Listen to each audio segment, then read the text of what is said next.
Hey, what's up? I'm Tony Taylor. Are you here for Leaders Lead the podcast? Let's go. Hey, how did you beat me? Look, let me tell you about this podcast. We got like 5 seconds. Leaders Lead the podcast is about leadership. Not just the leader without, but the leader within. All of these leaders that I'm talking to across the country, well, across the world now, they have one thing in common, and that's that they have overcome some insurmountable obstacles to get to where they're at today. Come on, let's go.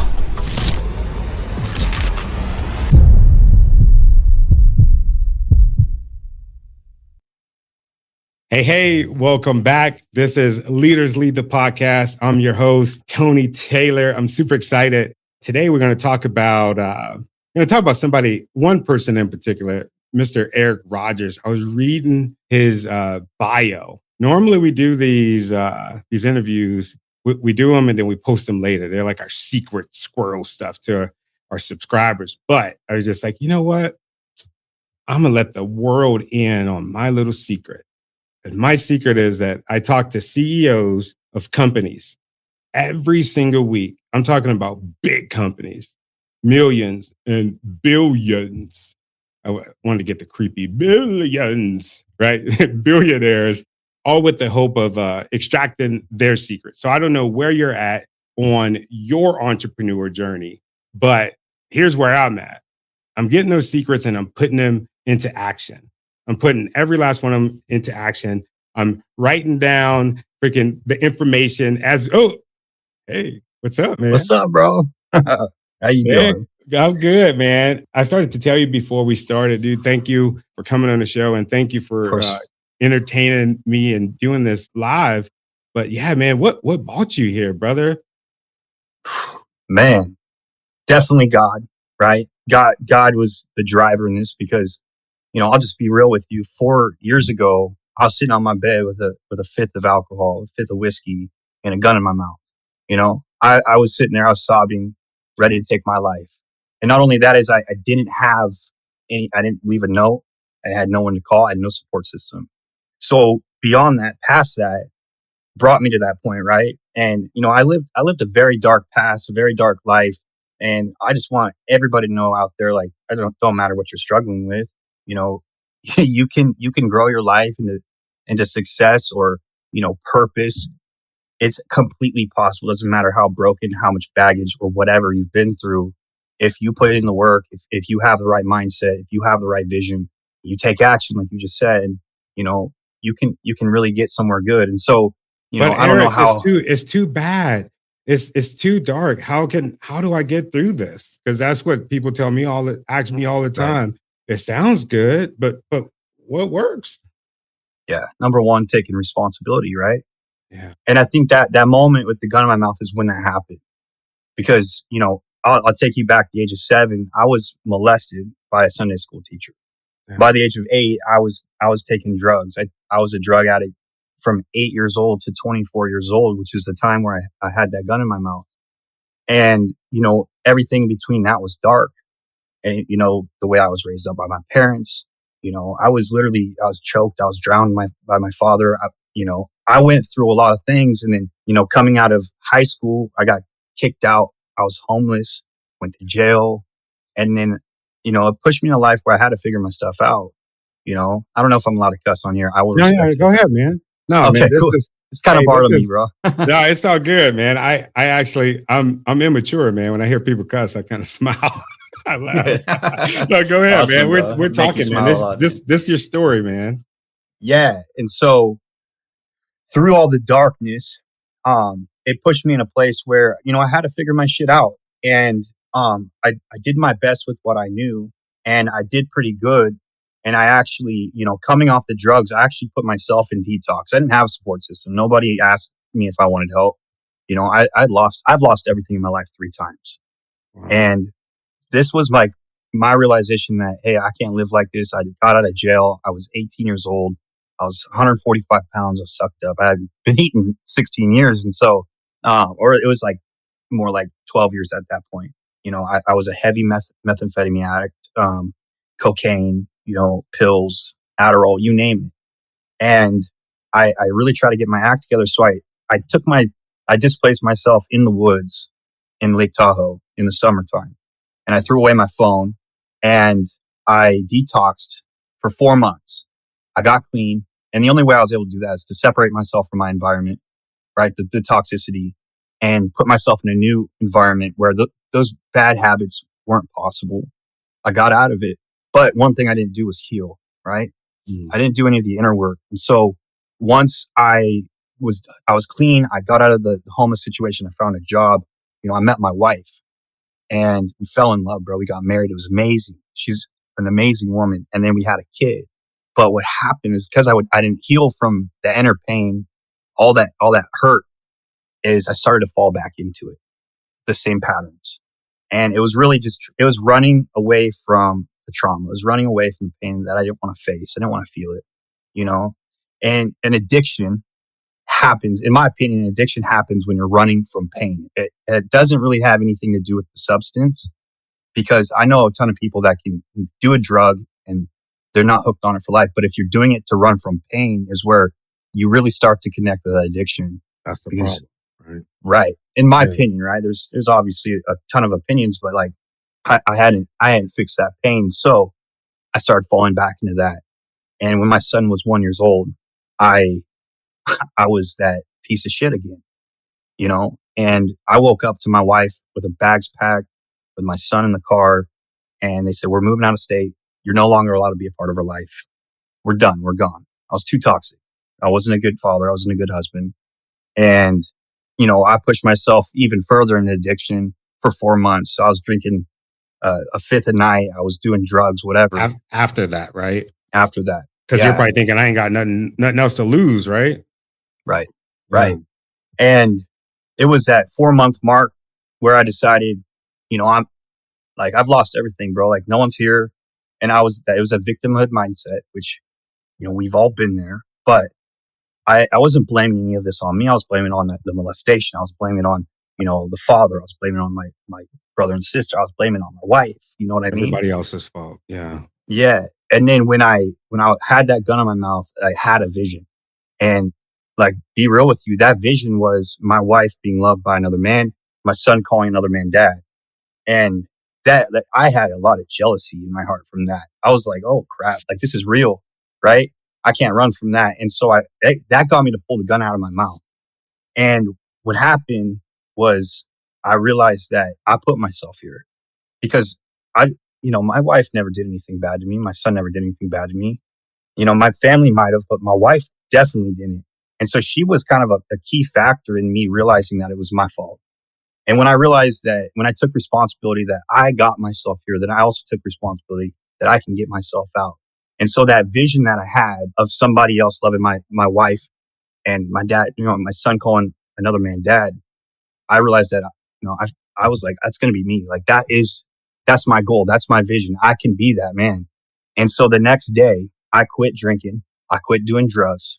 I started going to the gym. Every time I craved, I'd be lifting. Every time I craved, I started, eating right. I got my habits in check and I became extremely disciplined. Not just, hey, I'm getting clean. No, I took that addiction and I replaced it with this life I live now. And I went extreme in this direction. And in 6 months, I called my wife. I told her who I was, what I was doing, and she wanted me back. And I've been with her ever since. Right. And so what I did, that process I use, which is knowing who you want to become, having the vision, reverse engineering into daily habits that are actually going to get you there, having a mindset that's aligned with that man in the vision, and having some type of accountability so you don't fall off, will get you so far and so fast that you'll be living that vision in no time. I completely changed my life in 6 months. And then I used that same process to get to the next step, which altogether, like at this point, now this is my business. I made that process my business. And so I'm a performance coach for entrepreneurs. And, this is performance mentally, physically, emotionally, medically too. Like we're getting the business owner out of his own way so that he can be a better father, be a better husband, be a better business owner and get to his vision. Right. And so using that process now with each of my clients, dude, I work with 7, 8, 9-figure earners. I work with 6-figure earners, 5-figure earners. Like it doesn't matter. Discipline is a universal language. And it's usually what's lacking in people's lives. what are your priorities in life, right? Where do you want to go? Number one. And then how are we going to get there? So what are your priorities in life? What are you going to repeat on a daily basis? And how are they going to feed that vision? How do you become disciplined in that vision and consistent? And you'll be there in no time. And so to see like the same process applied to over 300 people in the last 2 years and it massively affect their lives, no matter where they're at in life, is just amazing. And it built a successful business and it's helped hundreds. It's amazing. Wow. Dude, they went line when they said, you gotta talk to this guy, Eric Rogers, man. He's the truth. That's what they said about you, man. You're the truth, man. I love it. I say that, bro, because I know it takes a lot of pain to admit, like when you're wrong. When I say it takes pain, like you got to go through that. So I want to commend you, man, on being so vulnerable for our audience, man. Was there, Of course. does it heal you just by telling your story? I think I know the answer to this, but I'm just curious. Absolutely. And the reason why it heals me is because speaking, and you're a speaking coach, right? So you understand this. You help people with getting on stage. Speaking is the highest point of accountability, bro. You know what I mean? It's telling the world everything about you. This is what I love about Eminem, right? Because Eminem, he did it right. Every time he got on the rap stage in the rap battles, bro, he made fun of himself. He told everyone everything before the competitor got on. They didn't know what to make fun of him for, right? That's how he won. That's how he became the best in the world. And so, like, at that point, when you put everything out there, obviously, you're not going to be going back there because you're telling everybody, this is who I am. This is what I went through. This is what I'm doing on a daily basis. Now people are like looking at you like, is he going to fail? And they're relying on you and they're seeing you as like strength. First of all, vulnerability is strength. We don't feel like it's strength when we're being vulnerable, but when you see another man do it, you know it's strength, right? Oh yeah. And it just holds you accountable. You're putting yourself in that leadership position, giving value position, and it's very powerful. And I don't think speaking heals me. I think the accountability and how that keeps me on track with the habits that I have, that heals me. The work heals me, but I couldn't do the work consistently unless I had that accountability. Wow. Are you familiar with Stephen Covey's work? I'm not. Yeah, sorry. A lot of no, it's interesting that you say that because a lot of his work, 7 Habits for a Highly Successful Person, I could be butchering the title, but a lot of what you speak about is what he talks about, accountability from within. And dude, it's so crazy because I see people blaming everybody else for the misfortunes that they have in their life. Oh, well, I was put into this circumstance. That's the reason why I'm in that circumstance or why I was in that circumstance. But it's always external. It's always somebody else for some people. But the people that seem to get where you're at, right? Because we got emerging entrepreneurs on this show. It's safe to say that you're a millionaire, right? I'm not yet. Not yet. But it's projected. Yeah. Projected. Very soon. Dude, it's on your freaking radar. And I say that because leaders gear towards entrepreneurs. And if you're an entrepreneur, no matter if it's social, economic change that you're trying to go after, you're going to be dead in the water. So hopefully that inspires you. And what's even more inspiring, or what should be even more inspiring, is watching Eric Rogers as he tell his story, his healing from inside. Not the things that are on the outside, but from the inside, man. And I love you. I love that. Love you, bro. And I love that. I love you too, my man. It always slips when I feel it. No, it's all good, bro. I love you too. Yeah, because that's going to heal people. We're not used to seeing people, especially men, be so vulnerable. So I definitely didn't want to skip over that part. But thank you, man. Thank you. Of course, man. And like you said, right? Kind of talking about how people point fingers and they play that victim card. You got to look at it like this is just an excuse not to do the work, right? And a lot of it's a belief system that we were taught, we were surrounded by with our parents, and we practice it our whole life. Kids make excuses. So what you got to learn, you got to unlearn that as you become an adult, especially an entrepreneur, right? Because everything's your fault when you're an entrepreneur. It's all on you. And this is what I kind of like to look at. Like, if you blame the rain, people that blame the rain for making them wet, they're consumers, not creators, right? Not That's producers. not I love right. it. Yeah. So like the rain doesn't make you wet, bro. You made yourself wet. Like the entrepreneur, the successful guy, he's gonna build a fucking house, right? Yup. Yup. Or have a stand outside selling umbrellas, right? Yeah, exactly. He's gonna be building the home so that people don't get wet. So like pointing a finger is the opposite of an entrepreneur. Yeah. It's the opposite. You have to find like when you go through anything hard, the best thing you could do is immediately start searching for the opportunity because it's right there. It's right there. It happened to me today with a client. Client texts me, he's like, "Hey, this isn't working out for me." He's just one of those clients. It didn't work out for him. He didn't like it. And instead of me going like, "Hey man, it's cool. Like, I'll let you go," I say, "Hey, can you get on a call with me?" And we got on a call. And I started to just kind of dig into his mind, and it gave me like $1 million idea for my branding. You know, it was like, how can I make this better for everyone? And how can I make this more enticing for his type of person? How can I help that type of person instead of just narrowing it down? And so not only he's excited, he's staying with me. We rebuilt his plan, but like that's going to help me help hundreds of thousands of people. And obviously the return on giving value is sales. So yeah. Yeah. Cause we're all motivated by different things.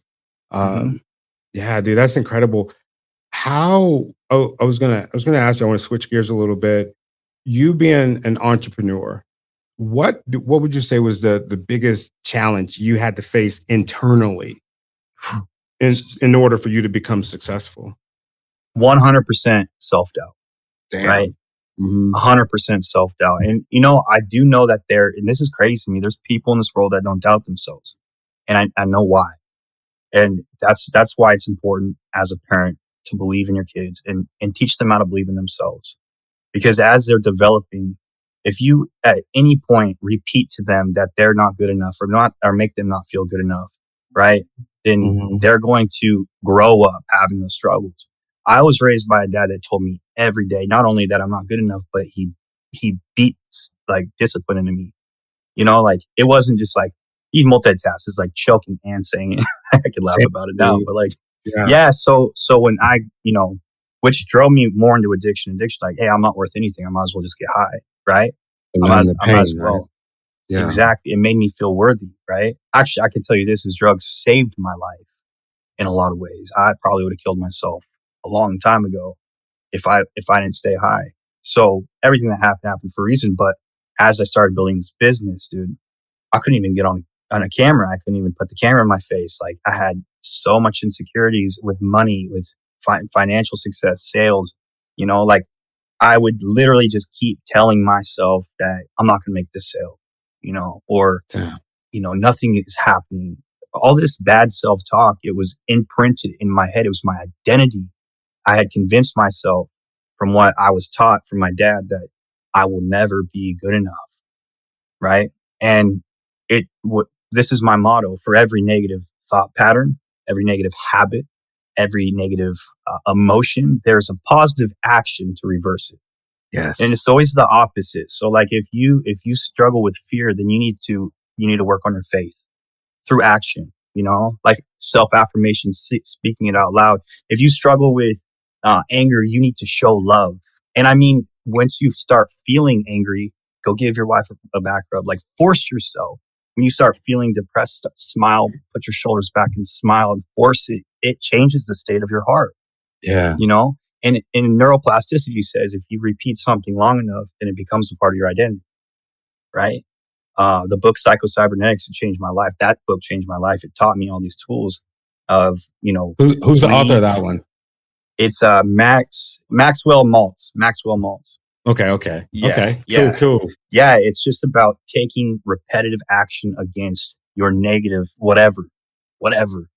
Like if you're stuck in this negative pattern, every time you're about to fall in that pattern, you need to reverse with action. Take positive action. Because the one thing you can control is your body and your speech. Like your emotions, a negative emotion, it is real, but it's not reality until you react to it, right? Yeah. So if you feel sad, you can reverse it right away And if you don't reverse, it becomes a mood. And if you don't reverse that mood, it becomes part of your personality. And if you don't reverse the personality, it becomes your identity. So what I had to do for like 4 months straight was I had to speak I am statements out loud every time I doubted myself. And I do burpees. So I do burpees and be like, I am good enough. I am successful. And it would change the state of my heart. And 20 minutes later, I'd be like, I'm not good enough. Burpees, burpees. And I do it. And I did, I did it for 4 months, dude. And I literally broke through it. Like now, whenever something bad happens, my immediate reaction habit is I am good enough. It's crazy. Wow. So when things aren't working out, my thoughts are, you are good enough. You are. Wow. You got this. Complete opposite.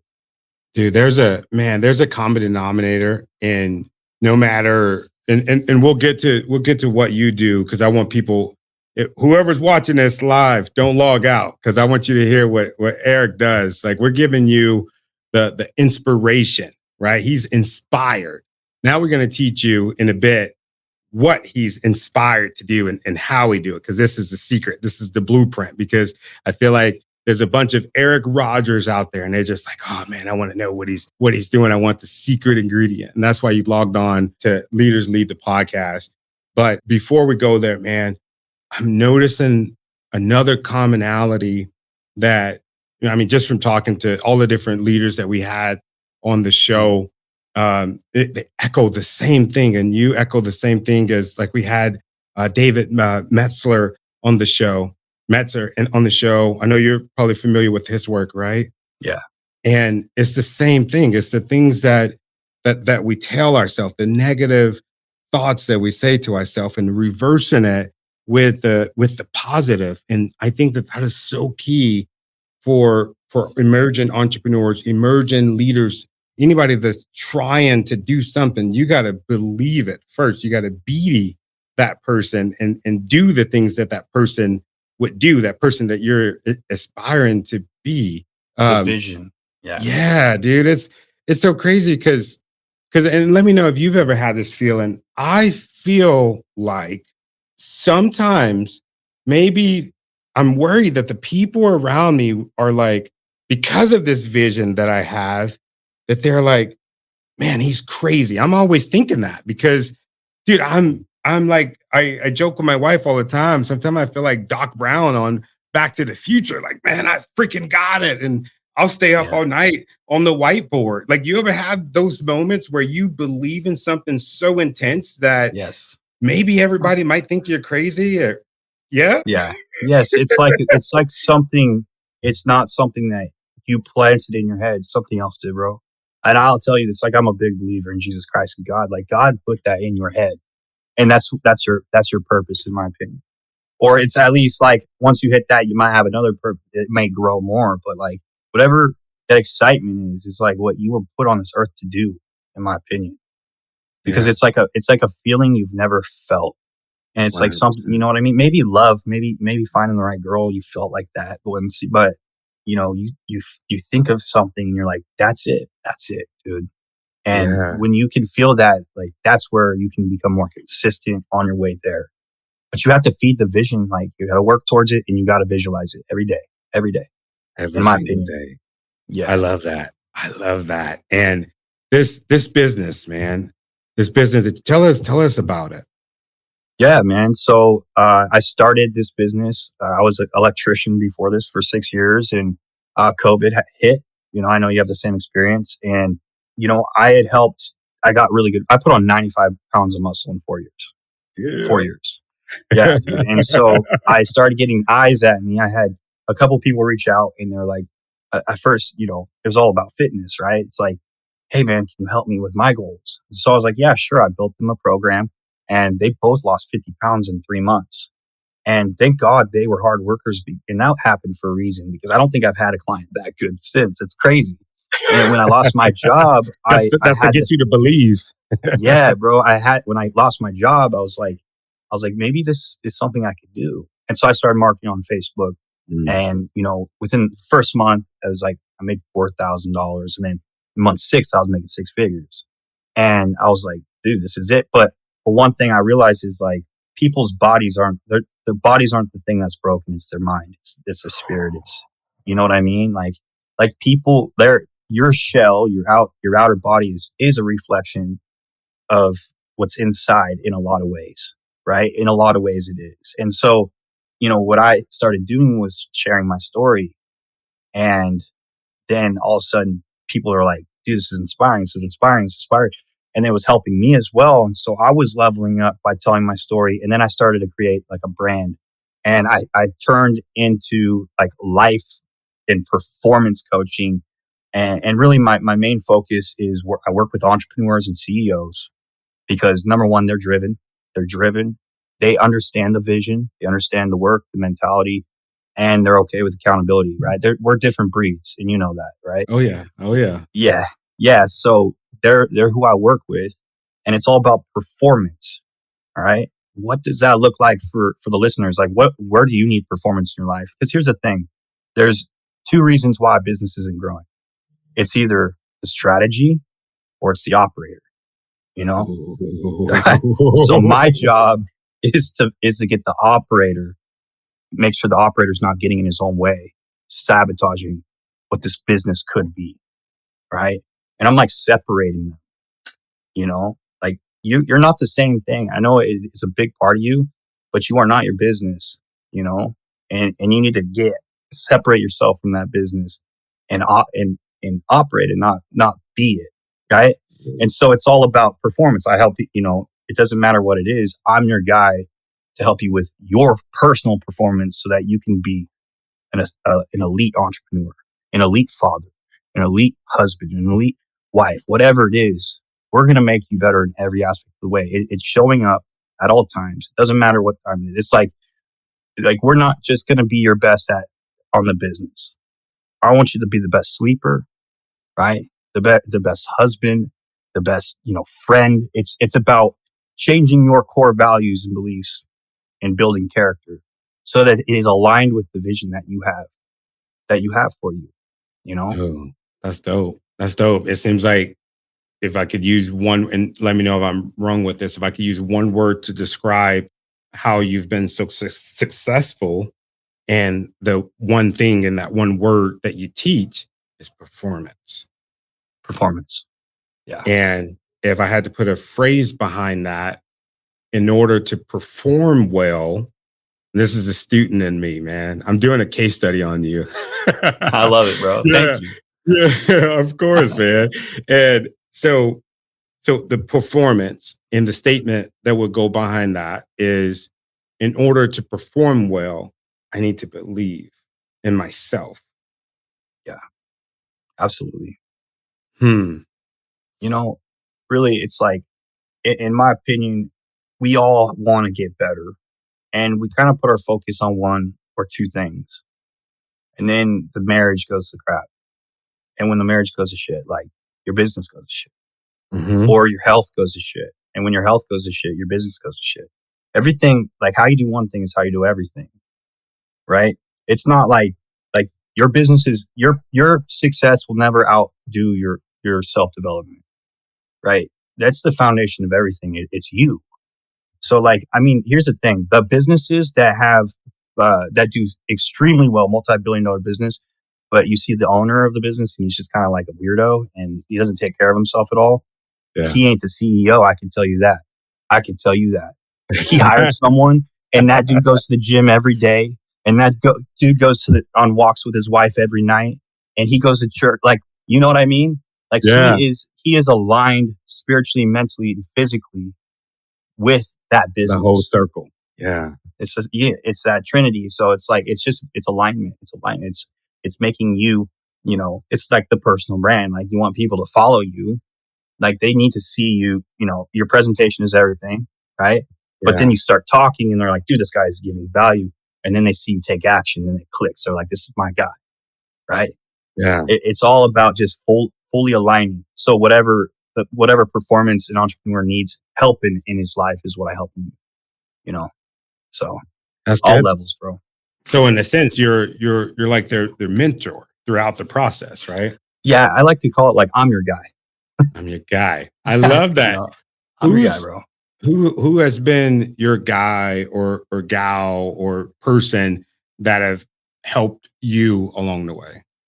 So right now, the biggest, example in my life that I've had is Ryan Stewman. He owns Apex, and I'm a big part of Apex. And he's an amazing multimillionaire, super successful guy, and someone I want to be like. And the reason why is because of who he is, not what he's done. Because I think that's like the pillar of everything that's going to hold everything up, like I've been talking about. And then the people I surround myself with. Like, I do not tolerate anyone that's not a winner in my circle. You Yes. know, you got to be a winner to be in my circle. And I guarantee you, I will either match or I will double what you give me. Like, that's the goal, you know? So it's really like, obviously my wife and God and all that stuff, but going from like the ground, from the worst place of my life to being back with my wife, I did that stuff on my own. I did it through pain. I didn't have anyone. And I think that's what makes me capable and qualified to help people through whatever they're going through. Wow. I lived it, and I have the tools. I didn't just read it. I didn't read it from a book. I didn't read a book. I was just figuring it out. And I just realized I knew what I want. I figured out what I had to do to get there. I had to get my mindset aligned with that. And then I just needed to be consistent with it. Wow. But now, like on a business level, I have a fitness coach. I got a business coach. I got a social media coach. Like, I believe in the power of coaching, and it's 10x, 20x, 30x my life so fast to have that accountability and plan. Like, this is what you're going to do on a daily basis. Right. Yeah. Yeah. No, you're absolutely right. At first, when it came to coaching, I would be like, man, get out of here. I'm not freaking gonna hook up with no snake oil freaking salesman. Get There's a out of lot of here. them, bro. I don't need no freaking guru. But one thing that I have noticed, man, one thing that I've noticed is you anti-guru club. I love it. I love it.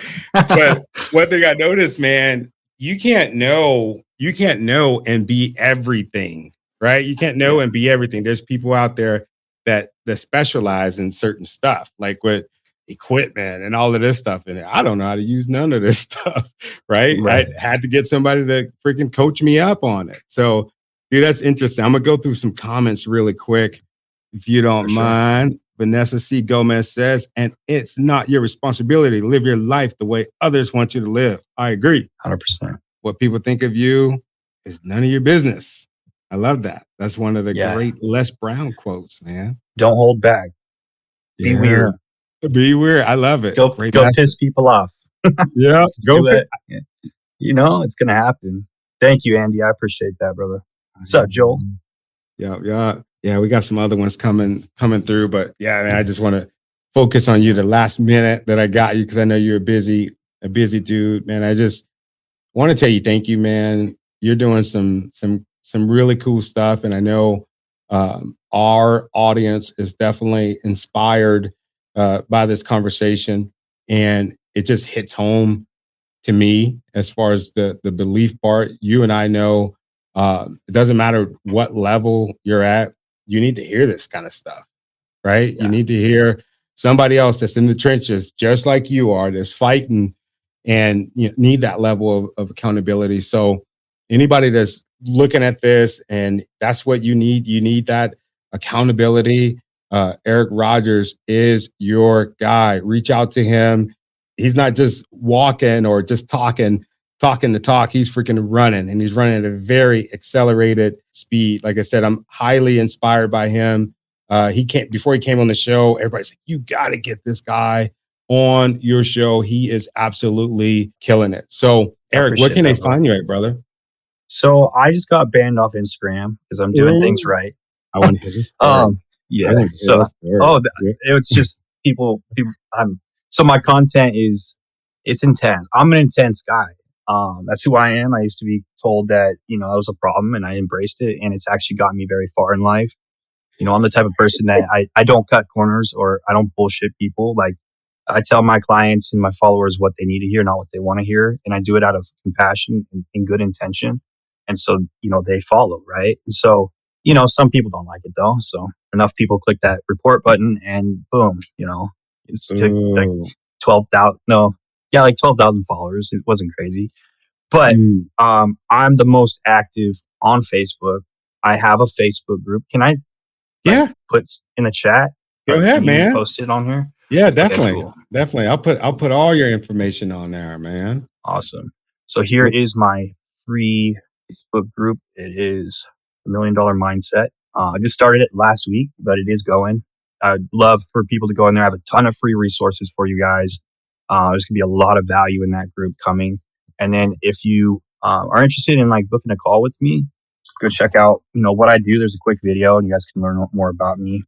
Get a little quick overview of what the program is. And from there, if you're interested, book a call. Just apply and book a call and then jump on a call with you in the next couple of weeks or something. And it's a free strategy session. So, really what it is for me to just at least give you a plan to take you from where you are now to where you want to go using that 4-step process. And at the end, if you choose you want more help and mentorship and you want to work one-on-one with me, you can, but at least you walk out of there with a lot of value and having a game plan, right? Knowing exactly what you need to be doing on a daily basis. So, wow. So you're actually giving them that for free. Yeah. Oh man, that's pretty cool. That is really cool, man. Well, dude, thank you so much. I greatly appreciate you. Like I said, man, I think the world of you. Please hold on. Don't leave. Hang out in my fancy green room. And yeah, dude, thanks, man. Yeah, thanks, Tony. And I appreciate all you guys for the comments and everybody listening. Tony's a great guy. I appreciate that. Yeah, so don't be mad at me, the people that posted the comments. I see them on there, like, pin my comment. Sorry. All right.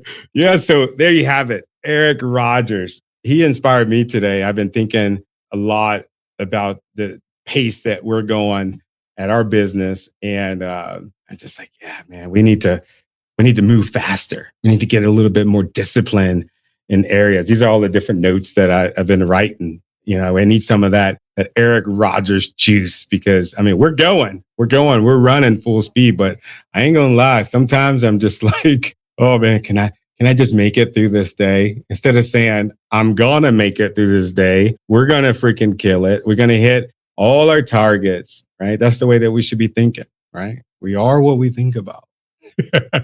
So again, I want to thank everybody that support the show. I want to thank everybody that support me, support my family. It's been an incredible ride, and we haven't started yet, really. Whew, that was great. If you enjoyed this podcast, well, I'm sure you enjoyed it. If you're still here with us, what I want you to do is head over to your favorite podcast and streaming network and give us a download, subscribe to the channel, and also let us know what you think about the show. And from the bottom of my heart, I want to say thank you for the things that you've done. Thank you for the things that you're doing. And especially thank you for the things that you're going to do, because I know that you're going to do something amazing.